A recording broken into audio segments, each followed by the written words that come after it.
Have you ever launched a game mode that wasn't supposed to exist? I did, and I wish I hadn't.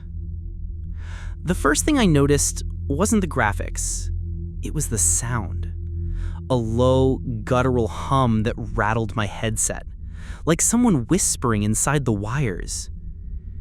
The menu screen looked normal, just the same old game I'd played 1,000 times. But in the corner, where there should have been nothing, was an option I'd never seen before. Midnight mode. At first, I thought it was a joke, some hidden Easter egg the developers slipped in. I mean, every gamer dreams of finding secret levels, right? But the moment I hovered over it, the screen flickered, and the hum shifted into something almost syllabic. Not random noise. Words. I couldn't understand them, but they weren't meant for the game. They were meant for me. I should have stopped. Anyone sane would have closed the window, powered off, walked away. But I didn't. Because part of me wanted to know what was hidden in there. And the truth? I think it wanted me to press play. What I saw when I did, no one else should ever see. But to understand how I got there, you need to know what led me to play at 3 a.m. Nights like that were nothing new for me. I'd always been a night owl, the kind of person who swore I'd only play one more match before bed and then watch the sun crawl up over the blinds. My desk was cluttered with empty cans of energy drink and half-eaten bags of chips, the glow of the monitor painting the room in blues and grays. Outside, the world was quiet. Everyone else was asleep. That's what I liked about it. Gaming at night felt safe, private, like the world had shrunk down to just me, the controller in my hands, and the pixels on screen. My roommate once teased me about it. "You're gonna burn your retinas out playing that late," he'd said, wandering past on his way to bed. I just shrugged him off. It was my ritual. But that night felt different. It's hard to explain, but the air itself felt charged, like the game was waiting for me. Every time I scrolled through the menus, I had this strange anticipation in my chest, the kind you get right before something important happens. I didn't know it yet, but my ordinary, cozy routine, my little safe corner of the world, was about to tear wide open.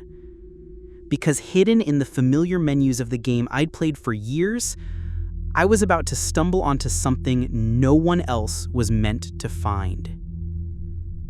I wasn't even looking for secrets, that's the thing. I just wanted to kill some time, grind a few levels before crashing, but somewhere between the loading screen and the options menu, I saw something strange. A flicker. Barely a second. Like static across the HUD.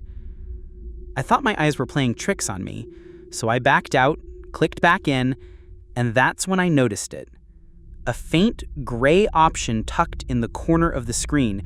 The text wasn't crisp like the others. It looked warped, stretched, like it wasn't rendered properly. I could barely make it out, but it said, "Midnight mode." My heart skipped. I'd read enough gamer forums to know about lost levels, unfinished maps developers bury in the code, stuff that's not supposed to be accessible, but sometimes slips through. Half the time they're boring, glitchy messes, but the other half, they fuel entire creepypastas. And in that moment, I remembered one in particular, a post about hidden content that wasn't a level at all, but something alive. Of course, I'd laughed it off when I read it, but now, staring at this option that shouldn't exist, I felt that same thrill mixed with unease. Curiosity won. It always does. I clicked it. The screen stuttered. Lines of code bled through the background like veins, and for a split second I saw words flash across the top. "You shouldn't be here." Then it was gone. Of course, I had to launch it. That's when everything changed. The screen blinked, and suddenly I was in. At first, it looked like any other map from the game. Same layout, same color palette, but the details were wrong. The grass flickered between green and a sickly gray. The trees stretched too tall, their branches twitching like nervous fingers. Even the skybox seemed unstable, clouds jittering like a corrupted GIF. The sound hit me next. Instead of the familiar background music, there was this faint distortion, like someone dragging a needle across vinyl. It wavered in pitch, climbing too high, then dropping too low, never settling. I felt it more than heard it, deep in my chest. I tried moving my character. Controls worked fine, but the footsteps echoed unnaturally, delayed by half a second, as though something else was following right behind me. I paused, listening, and the sound paused too. Then I noticed the NPCs. They were scattered across the map like usual, but every single one of them was facing me. Not my character, me. No matter where I turned, their heads snapped in sync, pixelated eyes fixed on the screen as if they could see through it. It was unserving, but I told myself it had to be some glitch, a corrupted test level maybe. Nothing supernatural. At least that's what I thought, until the game spoke. The first message appeared without warning. No sound effect, no animation, just jagged white letters bleeding across the top of the screen.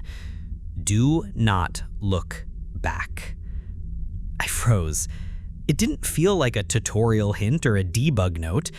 It felt like an order. My first instinct was to laugh. Sure, creepy text, very funny, I thought. But when I tried to move forward, my character slowed, like the input lagged. Another line appeared. Keep moving. Do not look back.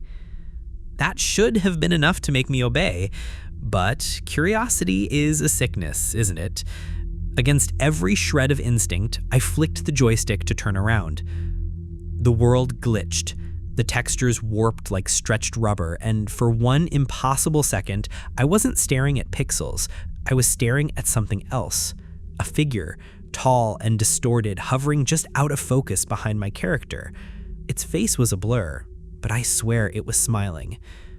The moment I looked, the game punished me. The screen screamed, static flooding my headset so loud it rattled my teeth. My health bar, which should have been full, plummeted to almost 0. One more mistake and I knew I'd be dead. Dead in the game, at least. The message returned, this time in red. You were warned. I dropped the controller, hands slick with sweat. That wasn't a glitch. That wasn't code behaving badly. That's when I realized this wasn't just code. It was watching me.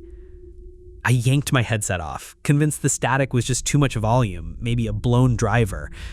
But the sound didn't stop. It leaked into the room, buzzing in the air like a swarm of flies. My monitor flickered, the reflection of my face swimming in the glass, except it wasn't just my face. For half a second, I saw another one, taller, leaning just over my shoulder. I spun in my chair. Empty room, just shadows and junk food wrappers. I laughed nervously, telling myself I was overtired, jumpy. But then the controller vibrated, even though I wasn't touching it. The analog stick twitched on its own, dragging my character forward through the warped terrain. On screen, the NPCs still stared, their heads snapping in unison to follow my real-world movements. Something small clattered behind me. A can falling? No, I hadn't touched the desk. The sound came from the floor, like something crawling just out of sight. My skin prickled, every nerve screaming that I wasn't alone anymore. The game wasn't contained to the monitor. It was bleeding into the room, pulling the walls thinner with every passing second. And deep down, I knew if I kept playing, whatever was inside that mode wouldn't stay digital for long. I should have quit then, but I couldn't stop. The mode didn't let me. The static cut off, and the game world shifted around me like a stage set, dropping its curtains. The The terrain melted into a dark corridor, endless and suffocating. My character stood alone, health bar a thin red sliver. Ahead, a figure materialized, tall, crooked, draped in static like a cloak. Then it spoke. Not through text, not through subtitles, through my headset, in a voice that sounded too close, as though it bypassed the speakers entirely. You shouldn't have looked back. I froze, every hair on my arms rising. What the hell are you? I muttered, though my throat was so dry it came out like a rasp. The thing tilted its head, and suddenly new text scrawled across the top of the screen. I know you. Before I could react, my real name echoed in the room. Not my username, my real one. The one I'd never typed anywhere inside the game. Panic surged. I dropped the controller, but the game kept running, my character twitching like a puppet on strings. The entity stepped closer, pixels bleeding off its form like smoke. I've played with others before. Some stayed longer. Some never left. The NPCs from earlier appeared behind it, but they weren't NPCs anymore. Their models distorted, stretched into human-like shapes, faces blurred and screaming silently. I knew, without knowing how, that these were the others it had played with. My chest tightened. I wasn't exploring a hidden level. I was being tested, hunted.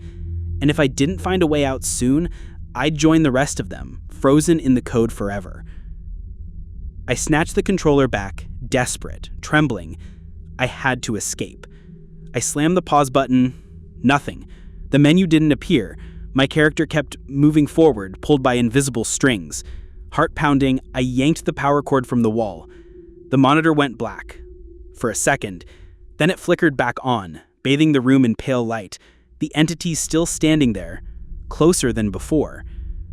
A chill swept through the air, so sharp it burned my lungs. My breath fogged in front of me.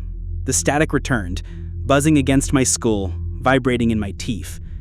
My nose began to bleed, a thin line dripping onto my shirt as if my body itself was glitching. I lunged for the tower, pressing the power button, holding it down. Nothing. The fans roared louder instead, drowning out my panicked breathing. The screen pulsed with new words. You can't leave. My reflection in the monitor warped, my mouth moving but not in sync with me. It smiled when I didn't. Even unplugging didn't help. The game was already inside me. And that was the moment I realized escape wasn't about shutting it down. If I wanted to survive, I had to play by its rules or lose everything. Then, just as suddenly as it began, the screen went dark. Silence swallowed the room. My tower powered down on its own, fans winding to nothing. For a long moment, I just sat there, chest heaving, waiting for the static to creep back. But it didn't. I thought, maybe I'd beaten it. Maybe it let me go. I turned the monitor back on, half expecting that twisted corridor to appear again. Instead, it was normal. Startup screen, login page, like nothing had happened at all. Relief hit me so hard, I almost laughed. I cleaned the blood from my face, muttering, "It's over. It's finally over." But then I saw it. In the black reflection of the screen, my body sat exactly where I was. Same shirt, same hair, but the reflection wore the headset. Slowly, impossibly, it lifted its hand and adjusted it, even though mine stayed frozen on the desk. My smile died in my throat. I don't think I ever really left that game. And that's why I'm warning you now. If you ever find this game mode, don't press start. I don't care how curious you are or how badly you want to be the one to uncover the next lost level. Curiosity is exactly what it feeds on. That's how it pulls you in. I've scoured forums since that night, trying to find anyone else who's seen what I saw. No patch notes mention it, no screenshots, nothing. Either I'm the only one stupid enough to play it, or everyone else who did never made it back to tell the story. So now it's your turn. Tell me, what do you think it was? A rogue AI? Some hidden developer experiment? Something supernatural hiding in the code? I want to hear your theories. Maybe together we can piece this thing apart. Or maybe it's already too late. Because here's the part that keeps me awake. I still hear the static sometimes. Not loud, just faint, bleeding through the quiet when I'm trying to fall asleep. And every time, I remember the reflection in that screen. The version of me that wasn't me at all. There's one thing I didn't tell you yet. But maybe I shouldn't.